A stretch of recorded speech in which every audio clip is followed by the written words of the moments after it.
léegi nag problème bi moo ne su dalee yéen lii dal mooy déclenchement su dalee automatiquement sa loxo na jàll bu l'immobiliser léegi nag su jàllee loxo bi toujours da ngeen koy sóoraale parce que fii la affaire bi nekk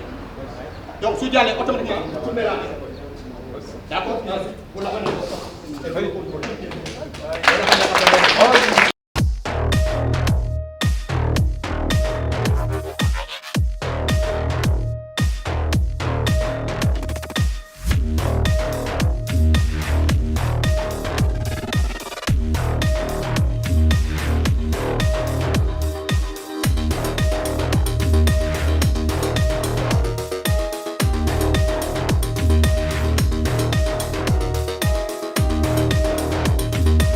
loolu weesoo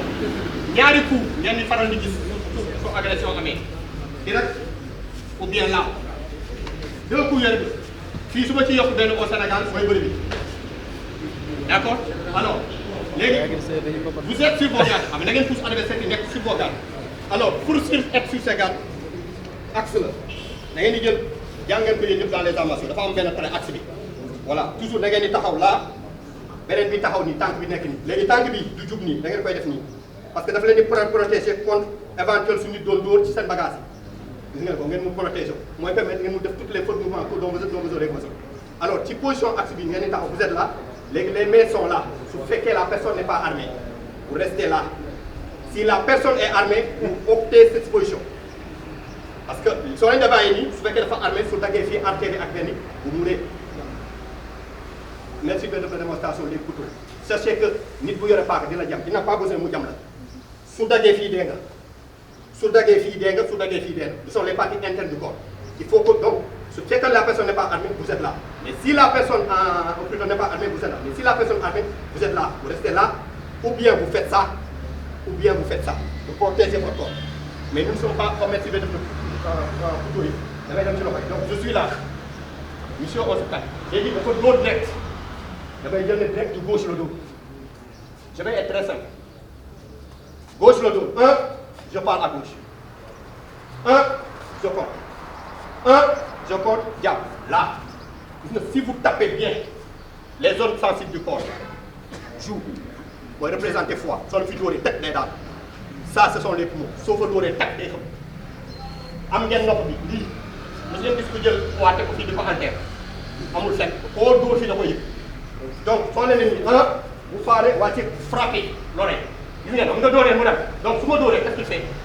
voilà day ëlbatiku voilà temps bi mu ëlbatiku ko dem ma posé fii et là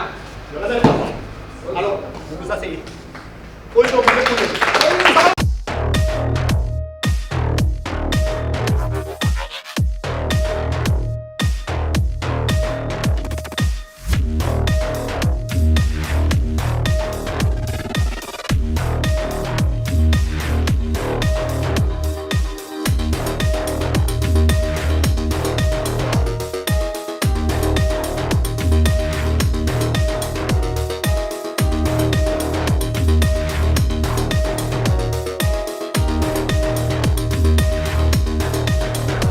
asalaamaaleykum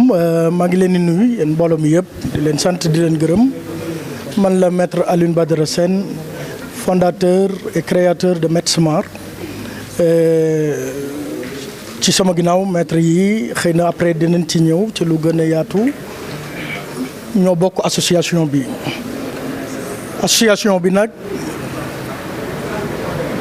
dañ ko créer ngir gën a mën a liggéey ak doxal li nga xamante ni moo di arts martiaux yi mu tudd univers art martial création bi yàggul lool waaye Pastef mi ngi ci ñu gis ni suñuy activité mën nañ ko door tàmbali ko jël benn thème bu ñuy wax ñàkk kaaraange gi nga xamante ni dafa am ci réew mi te bari lool sax dara waralu ko nag lu dul nit ñi jikko yu yàqu yi comportement yu ñaaw yi yàqute ci kaw suuf faat gi bari na lool crime bari lool ñu ne nañu def stage bi ngir sensibiliser l'opinion publique, sensibiliser également les jeunes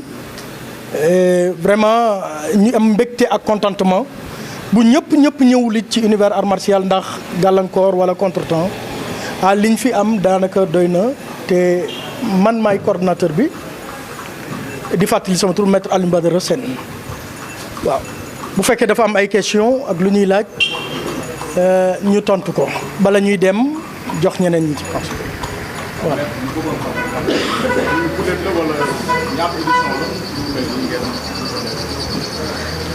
Jërëjëf monsieur Thiam jërëjëf waaw kii mooy première édition bi di wax ni dana am yeneen ak yeneen i mbébét yu bëree bëri sax yoo xamante ni mi ngi ñu naal tey ñaan yàlla yeggale ñu ceeg jàmm waaye bi mooy première édition bi di la remercier monsieur Thiam.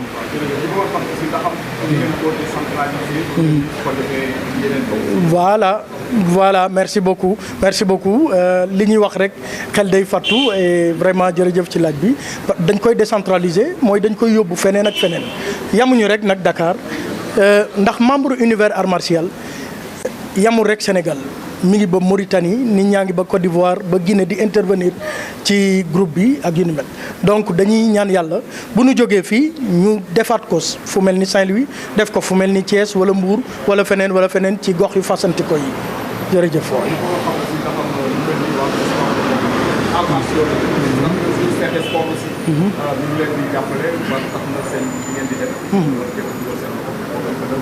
Très bien jërëjëf mu nekk lu am solo ndax képp koo xamante ne doomu réew mi nga sa ministre bi nga xamante ne li ngay yëngu ministre bi nga xamante ne moom lañ ko jox moom lañ ko délégué day yoon bu baax mu dimbali la wala mu jàppale la mu xam yow la kan ak yu ni mel mais bu ñu toogoon tey jii suñuy kër du ñu xam ñun la kan loolu moo waral ñu samp kuréel gi ñu teg kuréel gi pour que ñu ministre bi xam ni kuréel gi juddu na mën ñoo jàppale ndax ministre bu lay jàppale wala nangam mënul dem ci kër kenn ku ci nekk mu jàppale ko kon di la sant bu baax a baax ci am waaw merci beaucoup. Donc je me présente, je m'appelle Moustapha Fall, donc je suis 4e dan de Vauvinam-Ville-Vaudan. Donc aujourd'hui nous sommes là réunis pour la première édition du stage de Univers Art Martial, qui est une association qui regroupe tous les arts martiaux du Sénégal et bien au-delà de notre pays, dans différents pays tels que la France, des pays qui sont en Afrique. Donc c'est une première édition qui débute par un stage animé par tous les maîtres qui sont partie prenante de l'association. Donc le but de cette association et même de ce stage, c'est d'inculquer des valeurs à nos concitoyens sénégalais en ces temps de crise où nous remarquons qu'il y a une recrudescence des agressions et même une perte des valeurs. Donc c'est l'objet de ce stage qui permet de regrouper l'ensemble des pratiquants d'arts martiaux afin de faire un échange fraternel et aussi de dire au peuple sénégalais que nous sommes là et que nous avons notre rôle à jouer afin que cette insécurité galopante puisse vraiment prendre fin. Et pour cela, nous prônons vraiment la sagesse qui est dans nos valeurs déjà sociétales dans notre société et qui sont aussi dans nos valeurs martiales. Parce que l'art martial, c'est la formation de l'homme vrai qui est utile à sa société, qui est déjà utile à soi-même, qui est utile à la société et disons à l'entourage des pratiquants. Et nous pensons que